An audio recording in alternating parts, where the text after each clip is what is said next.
And good afternoon, good evening, and welcome to the greatest podcast. That is podcast.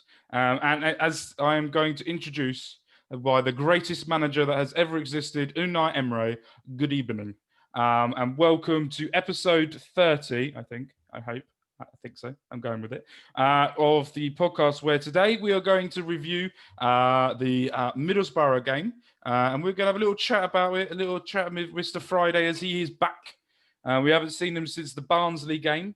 But how are you? How have you been? Take myself on mute would be a good start. Yeah, I'm very well, thank you. It's been a long time. It's been a long time. I'm just so used to work calls where I just stick myself on mute. So whenever I do these, I do the same thing. Just And Ryan, how was your football this morning? Yeah, it's fine. Boring. It sounded a good game. Good game. Right, let's get straight into it. We haven't got that much time, and we've got a lot to discuss. So before we get into anything Reading, I'm going to go a little bit off topic, and I want to have a little. I wouldn't say discussion, but I want to get you both of your guys' view. There was an incident yesterday with Mr. Aguero. And the lineswoman, linesman, lines person. I want to get both of your take on what you think. It's come out today that the FA and no one's getting into it, but there's lots and lots of opinion on it. Whilst you say about it, I'm going to watch it because I've not. That's fine. Mr. Friday, what did you think of it? Do you think there was anything in that? What was your take on it? Have to be really careful. Yeah, I know. That's why I'm trying to. I tried to not tweet about it yesterday because as a devoted Man United fan, obviously I'd love to see Sergio Aguero get in trouble. However, it's just absolutely ridiculous. It's just he's put his arm on her shoulder, and like if that was a male linesperson, is that the right term nowadays? Yeah. There wouldn't be an issue. There's no, it's nothing. It's quite literally nothing. In regards to that, I'll just show you what I've seen on Twitter. Someone said, "What's the difference between that and that?" Yeah, that's very true. I just can't believe that. Yeah, I can't believe it's even a point of discussion. Not just on the podcast, but anywhere. It's just it's nothing. It's one of those situations where I saw it yesterday and I was like, okay, it doesn't come off. I think the issue is because of how. I think back in the day, if I remember rightly, James Harper used to always give a hug to the referee. Always used to always go up to the referee if he was in trouble. Used to go and put his arm around them and do stuff like that. And I think because of I spoke to Adam Jones about this last night, and he said the issue is because of the Me Too movement and because of people's perspectives are different now to what people growing up with football is. There's going to be a lot more scrutiny in people watching the game. And I think it also doesn't help that everyone's sat at home and watching it. If this was just randomly on telly and everyone was in the stadium, I don't think this would be scrutinized. But I think it's one of those situations where I think whatever the FA did, they were going to be in the wrong no matter what. Because you've got people that are going to go, it's in the wrong for a man to touch a woman like that.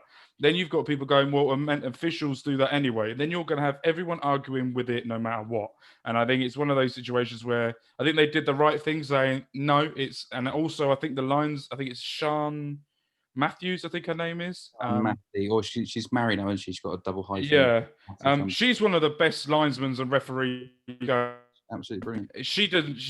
I think it always has to go with the person. Did they feel uncomfortable in that situation? Yes. Okay. Let's get something sorted. If she doesn't feel uncomfortable, there's nothing wrong with it. Just move on. The only thing I'll say, I'll probably be lambasted for this, but if she put her hand on his shoulder, would people be talking about sexual harassment? No, they wouldn't. So there's no difference. No, and I completely agree with you. And right, let's move on to Reading. So the last time we spoke to you, Mr. Friday, was after the Barnsley game. But since then, we've played Cardiff and we've played Watford. We're just going to do a quick run over. What was your opinions on both of those games, and how do you think Reading did in both of those? Cardiff, very good, a really good performance away from home.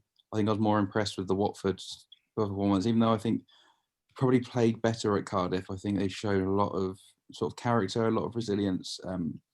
Having Lucas João out was a blow, obviously. But George Puskas came in and did really well. Certainly held his own. He took his goal well. I know it took a deflection, but he used his body well and, really good strength. Did you see that stat about George Puskas yesterday? Something like 6 goal involvements in his last 9 games. Yeah, I saw something It'll like be that, 10. He's been playing well. But yeah, no, the Watford game I was really impressed with. So many times when we've seen Reading lose a lead, Watford are obviously a very good side, and just the sort of the composure of the team to keep their bottle. They're under a lot of pressure. I have to say the defence has been outstanding all season. I said it at the start of the season that Liam Moore would come back, and he's come into his own lately. He had an incredible goal line block yesterday as well. So yeah, no, I was really impressed with both of those games, but yeah, more so the Watford game. Yeah, that is spot on. So the transfer window. This is a question for both of you. I think we discussed this a little bit, but now the domestic and the international transfer window's over. But I think the free agents can sign any time up until January. And then when the January transfer shuts, no more signings can be made. So if you had to do a rating out of 10 of Reading's signings this transfer window, where would you put it? This question for 6. both of you. I'll give it a 6, I think. I'd go with a high 7, pushing an 8, but 7. Why would you say it was a 6? I still think they could and should have got a winger. Mm-hmm. This is a position that we've known for a long time that they're lacking depth in. And I'm sure it wasn't for the love of trying. I know they did obviously look at options, but yeah, for me, a winger was probably the most important thing in the transfer window, other than a left back. Obviously, it turned out that a right back was needed, but at the time, we didn't realise that Reading were going to have the injury problems that they did. So back then, I thought a left back was more important, but certainly a winger, because we don't really have any out and out wingers. Mate, kind of, but he likes to come inside a lot. He likes to go through the middle a lot. Elise isn't a winger for me, even though he's playing very well on the wing. Same as Ajaria, better through the middle than he is on the wing. And I'd probably say the same for Aluko too. So I think that's one position that they've been lacking for quite a while now. So yeah, I think for me to say it was, like Ryan said, a 7 or an 8, I think they would have had to have bought a winger in. But certainly the players that they brought in, they all seem to, well, the ones that we've seen anyway, seem top draw. Ryan, what is it? Is that the same sort of thing that you're thinking of as well? Yeah.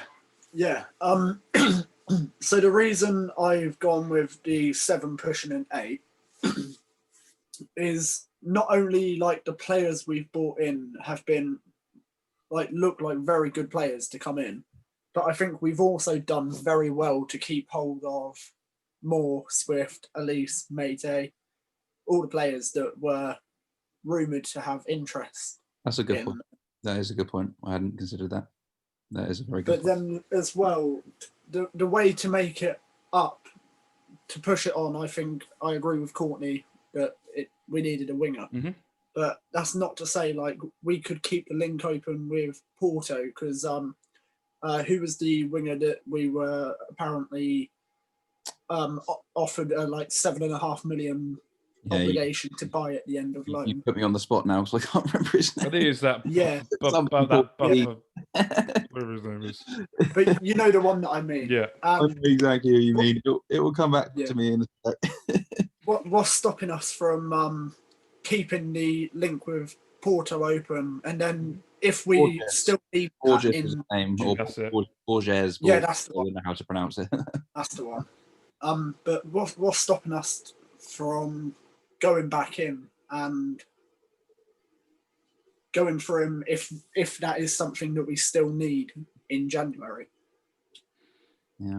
I completely agree, and I think we discussed this, and I was a very much an 8, pushing a 10. If we got a winger in, we could get it. Talking of winger, I know that they're circulating around at the moment I was going to ask this later on, but as we're on the situation now, I thought I'll ask it. Van der Parra, it was discussed that he was flying over on the day of the deadline day, maybe joining us on a free transfer, the former Huddersfield Wolves and Brighton have just scored. Former Huddersfield Wolves and Middlesbrough player. Is he someone that is it close? Do you think he will sign? No, he's one on the list. The club have obviously got or have had for a while, a list of players that are sort of potential candidates. Nothing imminent that I'm aware of, certainly.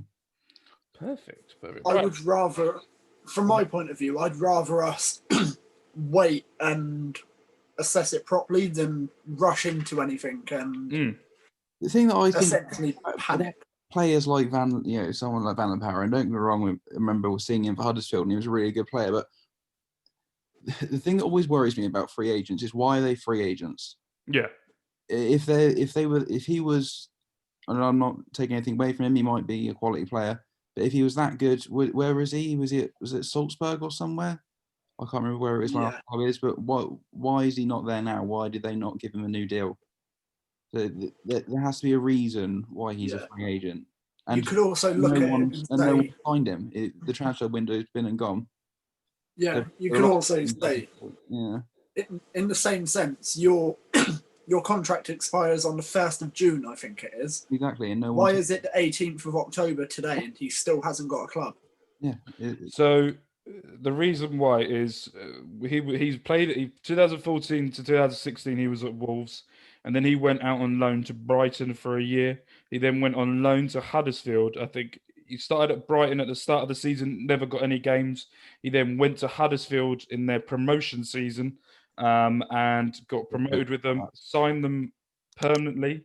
Played 85 times for Huddersfield, scored 5 goals. He then, at the end of that time, he went on loan to Middlesbrough, where he only played 3 times on loan in, I think it looks like a 6-month period. And then he's left to go to Red Star Belgrade.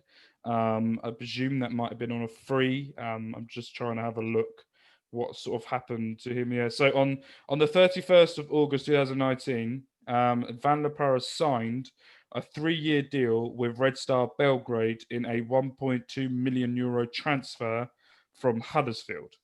So how many games did he play at Middlesbrough? 4. And how many games did he play at Red Star? He played 3 games at Middlesbrough in 2019. I presume the end of 2019. And between 2019 and 2020, he's played 4 times for Red Star Belgrade. So he's played 8 games in 2 years. Yeah. He sounds brilliant. Yeah. So, and this is what I'm trying to say. There's a reason why these players are on a free. And don't get me wrong, occasionally you might get a bargain. I mean, you look at Norwich, and I've said it before, but when they bought in Timu Pukki, I mean, that was one of the best free transfer deals I've ever seen. That was Reading with Michael Morrison, but at least Morrow had played. I mean, he played most of the games the previous season, so, and he was snapped up straight away as soon as he was out of contract. Someone do you want to know a fun fact? Fun fact about Van der Parra: his half brother is Gini Wijnaldum, the Liverpool midfielder, and his cousin is Royston Drenthe. Is Royston Drenthe is so yeah. I'd take Wijnaldum, but yeah, the Drenthe genes, he can. Yeah, they. He's played. So in his time at Red Star, he played 4 times starting in the league, 2 times in the cup, and he got 1 goal. Never played. I don't think they have a League Cup over there either. And he played. What's the 5 times for? And other, I presume, like the youth teams. So in his whole time at Red Star Belgrade, he's played 11 times and he's got 1 goal. And during his career, he's played 307 appearances during all of his clubs, and he's only got 30 goals. For a winger, I want to know if his assists are anywhere near that or higher up. But yeah, he's one of those players where I think I spoke about this before.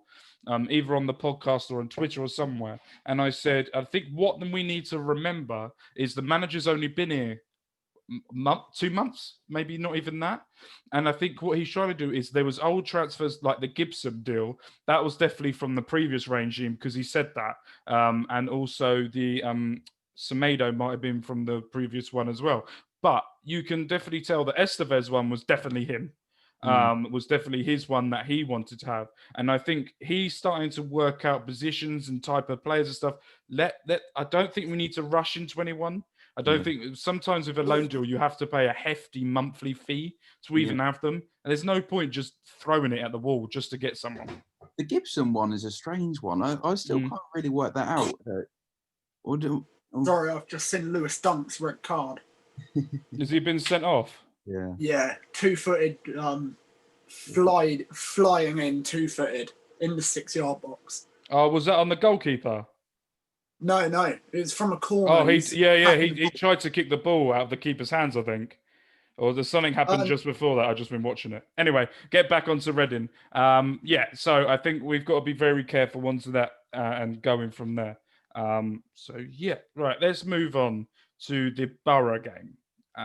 Middlesbrough was the test. So before we played Middlesbrough, in the history between Reading versus Middlesbrough, we won 9 times, we've drawn 11 and lost 16. We have not beat them or any result.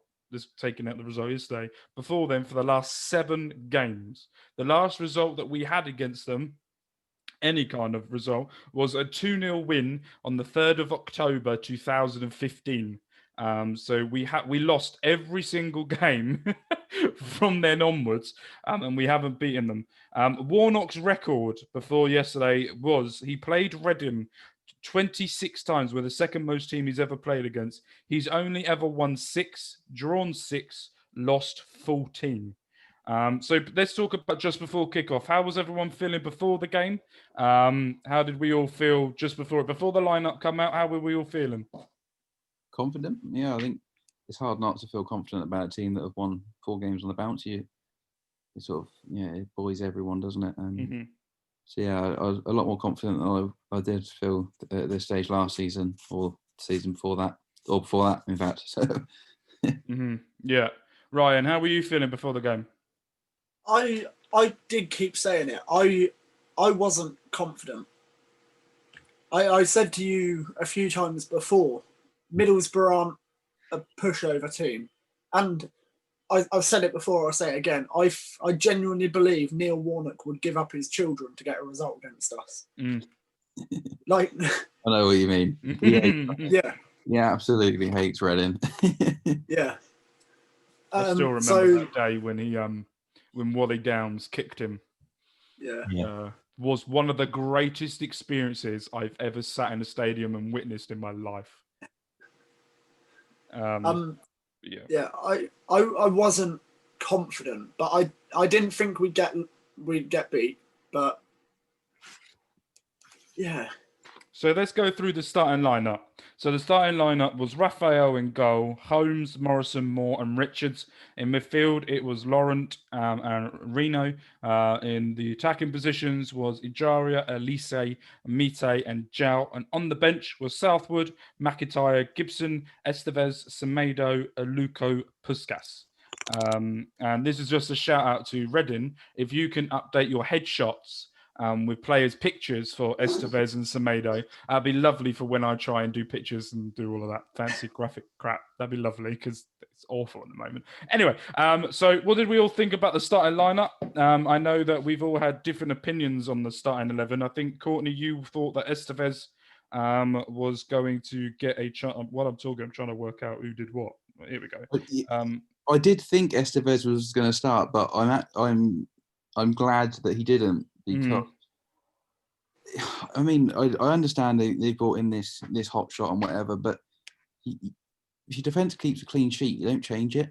Yeah, and they kept a clean sheet against Watford, which by and large are obviously a quality Championship team given the players they have in their squad. So I thought starting. I did think that he would start Estevez because that's his man who he obviously put a lot of effort in to bring into the club, but I think it's a respectable and commendable decision to start Holmes, and I'd probably start him again against Wycombe because again it's another clean sheet, so I don't see any reason to change things around. So not broken. So Courtney's prediction was Rafael, Estevez, Morrison, Moore, Richards, Lauren, Reno, Ijaria, Elise, Aluko, and Zhao up there as well. Ryan, your prediction was exactly what? Fucked hard. It was exactly spot on of what Paunovic picked. How did you feel when that lineup was announced? Was it good thing that he didn't change the team and kept Holmes in? What was your opinion on it? It's exactly what we just said. Don't fix what's not broken. Yeah. We've been absolutely solid at the back. Of course, going forward, the team picks itself. Mm-hmm. With Elise playing the way he's playing, Ajaria playing the way he's playing, Zhao playing the way he's playing. It just shows we've got good squad and good squad depth, that if one of them does start like not performing as well as they can, we've got, let's give the credit where the credit's due. Aluko's come back in and he's been fantastic. Yeah. You've got Mate who can come in, he's capable. You've got no Swift. There's a couple of years ago where if Swift wasn't in the squad, we looked awful. And now we're not missing him. I disagree with that. I say they did miss him. Sorry. Okay. Yeah. I do understand. I think they missed creativity. I think there were times yesterday when they went a little bit flat and they sort of lost that creative spark going forwards. And I think that's something that Swift gives you. I completely agree with what you're saying. They look a lot more capable now without Swift than they did. But I do still feel that they miss him when he's on the team. A question for you then. If Swift was fully fit for the game yesterday, who would be dropped? Whoa. I can answer that quite quickly. Yeah, so can I, Mate. Really? Yeah. I was going to say Elise. Because my thinking, all right, so I'm going to say my thinking behind Elise is I saw him against Watford and I thought he didn't have his greatest performance. And what I've worked at, I don't know whether I've worked it out or maybe I may be off the mark of what I think. But when I've watched Elise, is when he gets time on the ball, he is brilliant, excellent. He's very good on the ball. If you give him time to run, time to lift his head up, time for him to make a pass, he is absolutely excellent. So when you don't give him time, he severely struggles. And with a team like Warnock, and I think we're going to go through it in a sec with the first half and stuff, but you could tell that the first half, Elise was doing well because he had time. He had space. He had enough room to do what he was doing. And then as soon as there was an extra, because at halftime, Warnock took Asamoah Balonga, whatever his name is, off and brought a midfielder on just to stop that. And you could tell that he struggled. And with those type of games, you need to change your style of play of how you do it and not try and be one-dimensional, get the ball, try and lift your head up, run at defenders, and try and do a little bit. When you're not as strong as Mate or you're not as skillful as Ajaria, you need to sort of be that individual Swift where you drop back a bit, maybe drop back a bit further than what you want, and then try and spray the pass in. And I think he struggled the past two games. I think he's been good, but I think he's struggled. Yeah. That's the only reason. And I think you, Mr. Friday, were correct when you come on and you said I think it was like a month or so ago, that we need to treat him like what Man United are doing with Greenwood. Put him into certain games, let him get it, take him out. Don't consistently play him because he's going to get found out and he just needs to learn different ways and be around different players. So what do we all think of the first half? I think there was only one shot on target for Reading, or there was no shots on target for Reading in the first half. How do we all think that Reading played and what Colin did with his Boro team? I think defensively they were sound. But same as I said earlier, just say they lacked that sort of bit of creative spark moving forward. So the one thing I would maybe say about Tom Holmes is obviously like he's been playing fantastically, but I think it's quite clear that he's not a right back. He doesn't make those marauding runs, which is, he is a centre back, so he's probably not expected to make those marauding runs down the wings to support the attack. But yeah, they did just seem to sort of lack that little bit of going forward.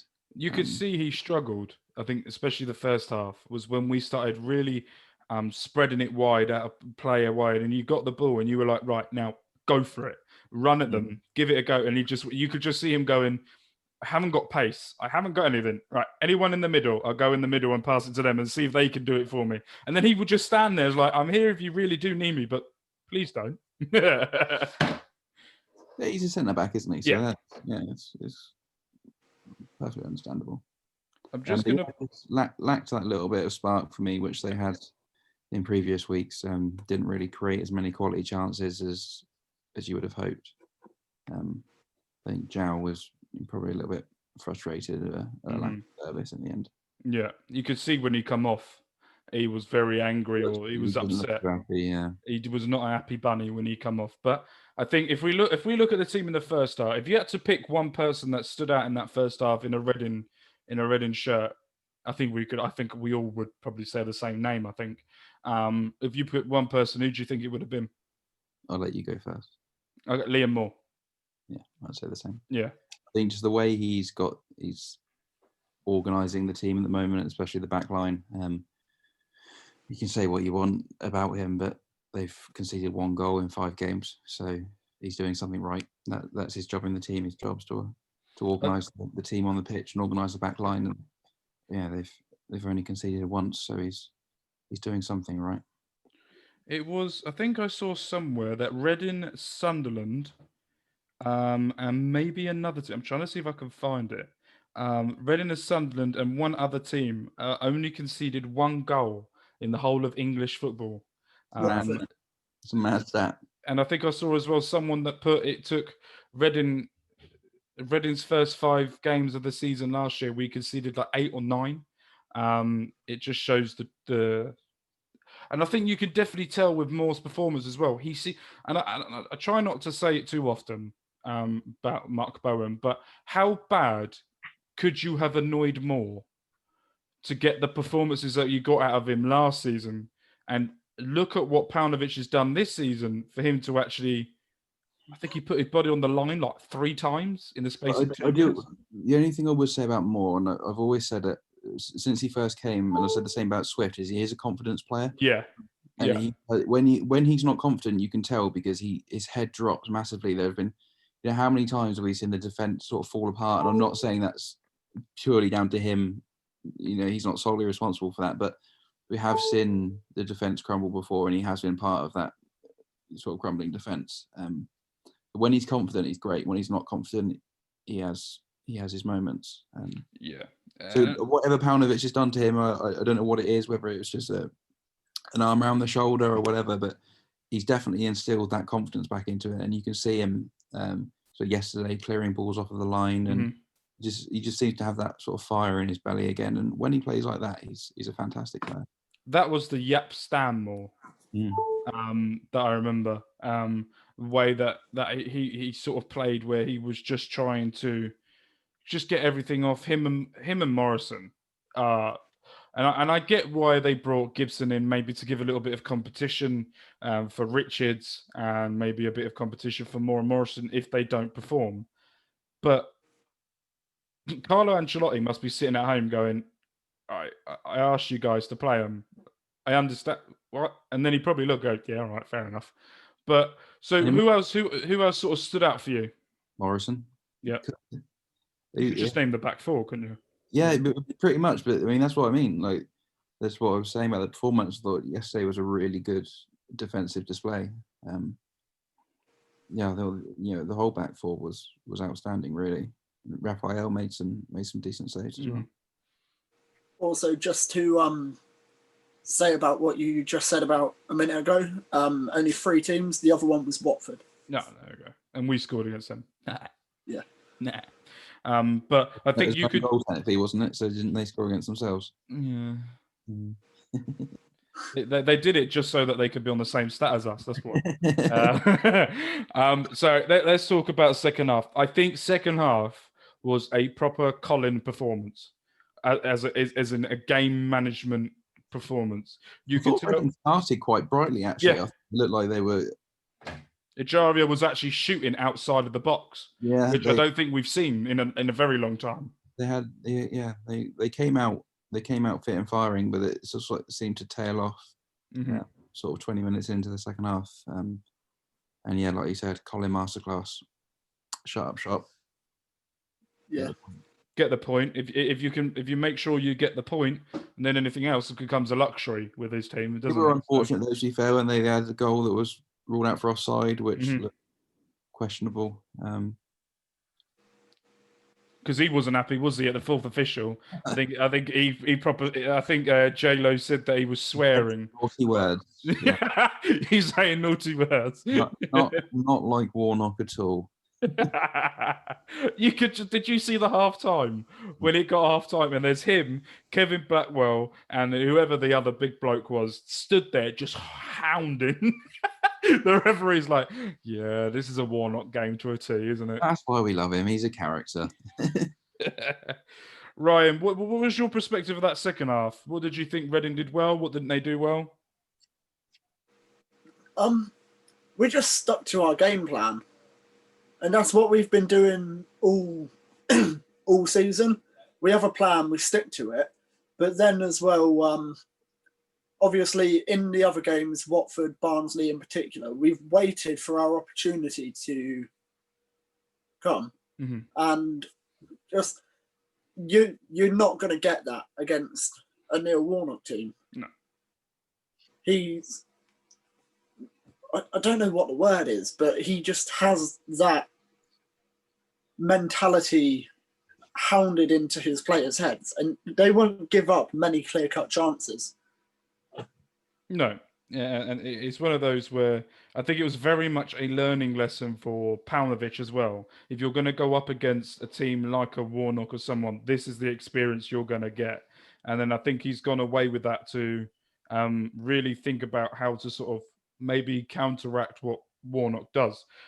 So how did we all feel at full time? Were we happy with the 0-0? Did we think it was the fair result in the end? How did we all feel at the full time whistle?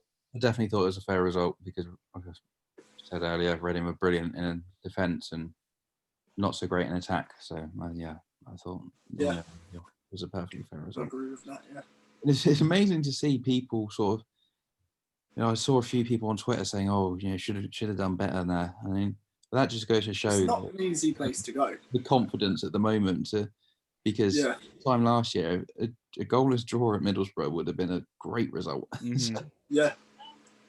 Also, you've got the fact that, like you said just before, how many times have we beat Middlesbrough in the last 10 games? I think we've lost the last 7.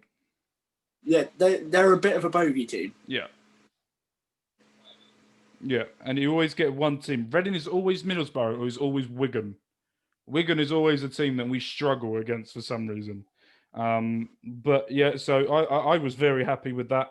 I wasn't going to take too much into it, and I thought it's one of those games. We're not going to win every single game, but if we could still come out with a clean sheet and a draw and get a point, and we also helped that Barnsley got 100-something minute penalty to draw it, didn't they? First minute. To get a penalty against Bristol to keep us in the. To be fair, it sounds a lot worse than what it actually is, but that penalty was actually given in like the 93rd minute. They just had a player down receiving treatment for 10. I was going to say, what happened for the last 10 minutes?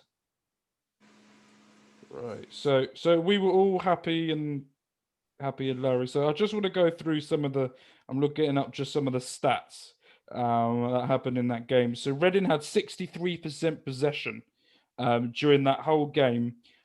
Reading had 10 shots, only 1 was on target. Middlesbrough had 8 shots, 0 on target. They had 2 off target. We had 6, but Reading blocked. I think it was Reading that blocked 6 of Middlesbrough's chances, and they blocked 3. We had 81% of our passes successful, and the attacking third we had 68% successful. We had 10 key passes, and Middlesbrough had 3. And I think this is the one that you both said about a Warnock team, which really stands out. Both teams had 0 clear-cut chances. Really shows how good defensively Reading have gone, but also, as well at the same time, a Neil Warnock team is still a Neil Warnock team. And how poor Reading were at creating chances. Yeah. I think it was just so it wasn't the greatest. Who was your, if you had to pick a man of the match? I think will probably say the same thing again. But all of your man of the matches? Just for that clearance, I'd say. Not just for that clearance, but because of that clearance, definitely more. There was a brilliant piece of defending to throw his body on the line and keep the ball out of the net. It was goal bound for all intents and purposes. So, yeah, more 100%. Ryan? Agree with that, yeah. Do you know what? I think I'm growing for I normally get this nearer the middle of the season where I grow like a love for a certain player. But it's been 5 games in and more. I'm becoming in love with him again. I'm becoming in love with him again. And I hope it carries on. So we're now... Yeah, I'll just touch wood and whistle. It carries on. So we're going to do something a little bit different on this podcast. Normally we do a little build-up or something on a Friday, but as this is a midweek game, and as we got Mr. Friday here, we might as well build up to when you guys listen to this, tomorrow night's game against the local rivals, the derby of all derbies, the fiercest rivalry in the EFL, Reading versus Wycombe. Do we even have a rivalry with these? No. Is it more of a love? No, there isn't a rivalry. I think we need to start one. Yeah. I think it could be, but just where there's no like history there. When was the last time we played them in a competitive game before the League Cup last year? Hold on, I think if they stayed up and we stayed in the same league for 4 or 5 years, then I think it could become one. To answer your question, Mr. Ryan, the last game before 2003, I would say. Nope, was the 26th of February 2002, where we lost. Oh no, they lost. Is the other way around on my thing, where we won 2-0. And the game before that was the 22nd of September 2001, and we won 2-0. So going into the game, I've got my stats here. I have done a little bit of homework for everyone. See, I'll try and say new here. This is Wycombe's record against us. They've only ever beaten us twice. They've only drawn twice, and we have beaten them 8 times during the whole of that. I've also looked at Gareth Ainsworth's record. Is it Ainsworth? Record against us, but I couldn't find that. What a manager, by the way. What a job he's done. Wasn't it in the possession and all the stats that you could find last season? They were bottom. But that was. Do you remember seeing it in the playoff final? Yeah, and the only stat that they would top at was goal conversion. Where if they had their chance, they took it. So how are we all feeling before the game? Before we get into predictions and before we get into predicting the lineup and do all of that sort of stuff, let's get our little thoughts about how we're all feeling about the game tomorrow. Are we all? I'm going to say, are we all confident? Confident that we're going to say ability, but I just. Yeah, I don't know. I'm a little bit nervous about this one. There's just if Reading slip up at some point, it's going to be now. Yeah, because this is I've got the fixtures list next to me here, and this is Reading's second game, I would say, against a team that might be bottom half, or the bottom end of the table at the end of the season. Last one was Barnsley, but Barnsley play some really good football when they come to us, and they do. And Wycombe's style is completely and utterly different. And Reading always struggle against I don't want to say it, but little teams. Yeah. The teams that you expect us to beat. Exactly. There's always been a red herring for Reading. They were very unlucky yesterday as well. Yeah. I don't know if you saw they had a goal disallowed where walked off. Yeah, that was a goal. Yeah. Joe Jacobson directly from a corner again, wasn't it? So they said that their previous games that they've just played, I'm trying to have a look at them, the forms. So Wycombe Wanderers the forms that they're going into the game is they lost to Millwall, the previous game 2-1 where they should have got a goal, lost 2-0 to Luton, lost 2-0 to Swansea, and the first game of the the second game of the season where they played Blackburn, they lost 5-0. They lost 1-0 to Rotherham as well in the previous games, and they drew against Brentford but lost against them on penalties in the Carabao Cup first I watched round. that game as well, and against Brentford, they looked very, very good. Yeah, I watched part of that game as well. So going into this game, how we all so we're all very confident. So I have a question for both of you, and it is a Twitter question. It is from Pedro. He has no easy games in the Championship. We snuck past Barnsley just a few weeks back. Need to respect Wycombe and Rotherham, and personally, I wouldn't make any changes or too many changes to the team. Do you think Paunovic will make any changes going into this game? No. Do you think he's going to stick with the same team as he did before? The only change I could potentially see would be Estevez for Holmes, but yeah, like I've said, I disagree with that change because you don't fix what isn't broken. That's the only change that I can see happening. Yeah, there's no one else to come in, really, is there? No. Maybe I've seen a lot of predictions that people were putting over Twitter. And I'm seeing a lot of people take Joe out, put Puskas in. I'm seeing people take Mate out, put Aluko in. I'm seeing people say they take Laurent out and put Semedo in. But why? It's a league game, and you want to play your best team. And this is what I'm saying about. I know Reading are obviously clear favourites, but don't underestimate them. Mm-hmm. There's sorry, who was it? Pablo who wrote it in? Paolo? Yeah, Pedro. Whoever wrote in that tweet.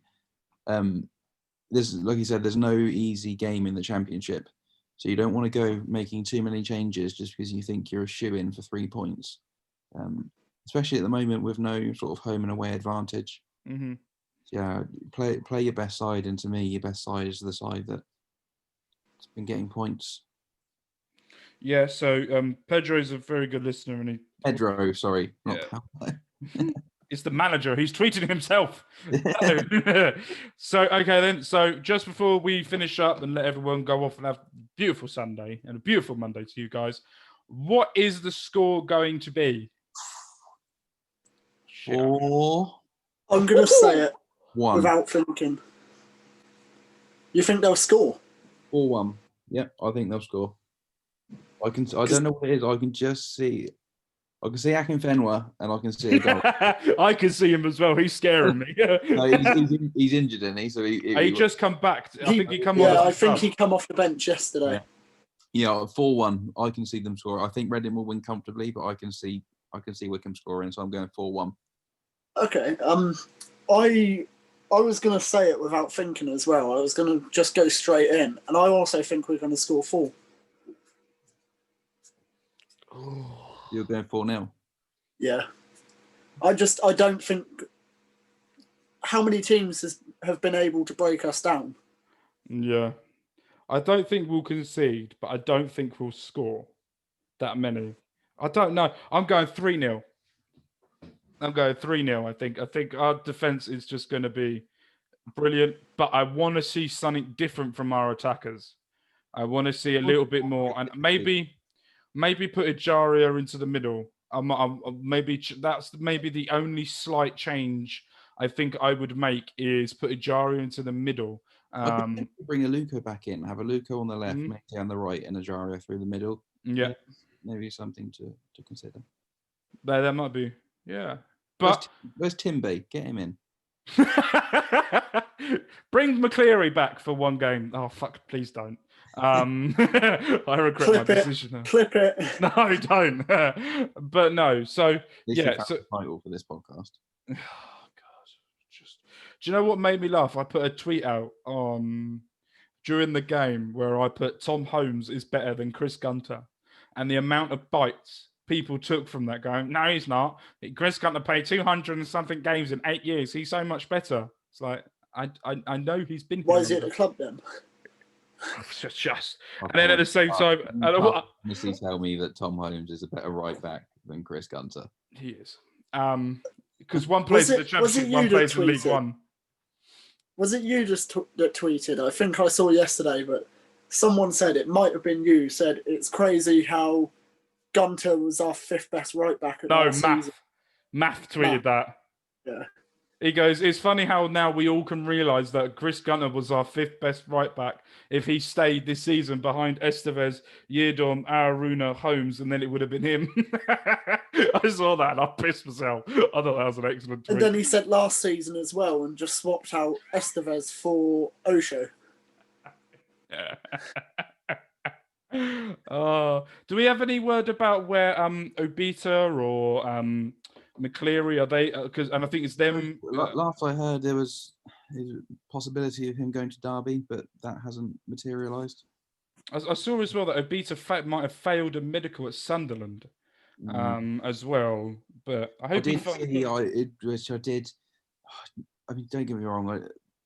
Obviously, it's his wife, and she's entitled to her opinion. But I think his wife put something on Twitter saying that there's absolutely nothing wrong with his fitness. Yeah. So that's not true. He went through a horrific injury, and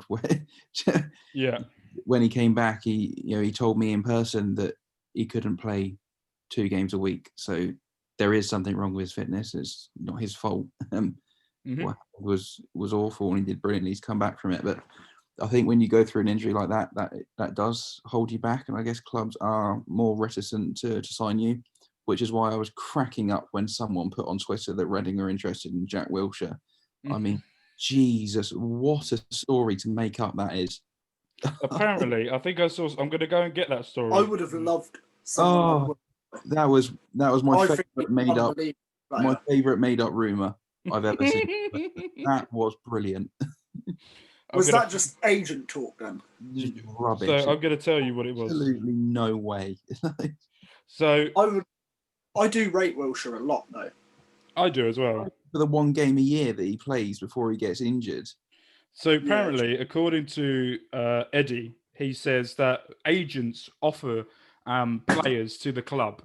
And the players that were offered to the club was Barini, Jack Wilshere, Asamoah, Skriniar, Duncan Watmore, and the other one was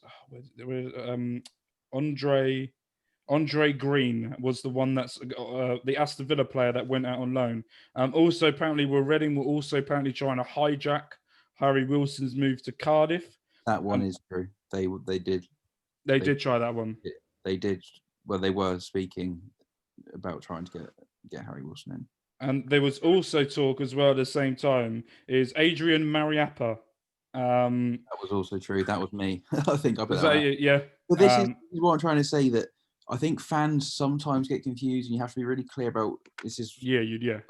Sometimes the journalist probably has to be very clear that footballers are represented by agents. The only thing that agents care about is money, and they say they care about their client's welfare and blah blah blah blah blah. They don't. They care about how much money they get. Yeah. If their client isn't under contract, they're not getting any money. So the Wilshere thing and all those other names you mentioned there would have been, an agent would have rang up Reading and said, "Do you need a winger?" Reading would have said, "Yes." I said, "Oh, happy days, I've got one." And that's it. That's as far as it goes. That there might be some sort of yeah. And I mean, I can just imagine how Jack Wilshere's ringing up Reading. Yeah, I've got Jack Wilshere here. Yeah, he's available. Yeah, have you got 100 grand a week? No, we're not going to pay him 100 grand a week. So it's like, do you reckon Jack Wilshere's agent has got like a highlight reel on repeat in his room of that game against Barcelona? It's, to be fair, with Jack Wilshere, I know I'm laughing. I shouldn't laugh because it is a sad story, because he could have been a hell of a player, but injuries and night clubbing went against him at a very young age. I'm going to make a bit of a big call, and you'll probably laugh at me for saying this. Two players. Just don't say it then. I'll just hang up. Two players. I think Jack Wilshere, had he not got injured, right now would be top 10 best midfielders in the world. Yeah, definitely. I think he definitely. And the other one to be up there. I'm going to say another one as well. Daniel Sturridge, if he was injury free and if he was fit and injury free, he would also be top 10 strikers in the world. Yeah. Wilshere more so, but yeah, I can see what you're getting at. I was genuinely worried you were going to say you'd been betting the Skulls. Then I was. I thought that was a my given. counter argument. I think the one thing that I would say with the Wilshere deal is if he does sign, don't put him on a stupid wage. He's not signing. But I would have been happy to see Jack Wilshere because I think the thing that really got me confident about maybe him coming was his run at Bournemouth until he got injured. But he had that 20-game run, I think 20 to 30-game run where he looked. You get him on a pay-as-you-play deal. Exactly, that's what I said, yeah. But it's not going to happen. No, it's not. Yeah, if they can get him on a pay-as-you-play, God, to take him tomorrow. So it was also said that he understands that Van der Paro was set to fly to England to hold talks with Reading. Other clubs are also interested, apparently QPR and Swansea. All the other deals like Wilson, Wilshere, Asamoah, and Watmore are all deals that Reading have turned down and said no. Mariappa to the list as well. Reading did not want to sign him either. Barini apparently going to Swansea. He's going there. Wasn't he the Sunderland? That guy that played? He played for Sunderland, didn't he? And hasn't played for about 3 years because of an injury. But did he go to AC Milan from there? I'm going to check this out because I think that's Barini, wasn't it? Yeah, that's the one I think we're talking about, isn't it? No, I'm talking about Watmore. Oh yeah, he's the one that got injured like every 5 minutes. Really bad injury, didn't he? Yeah. Another one. Yeah. I missed that. Did you guys see that Danny Welbeck signed for Brighton today? Yeah, today. Yeah, I saw that 1-year deal. Yeah, I've not been on my phone all day, so I've only just seen that. So Barini's career is quite interesting. He was at Bologna, then he moved to Chelsea, where he went through Chelsea, played 4 times for them, went on loan to Swansea. I thought he played for Swansea before.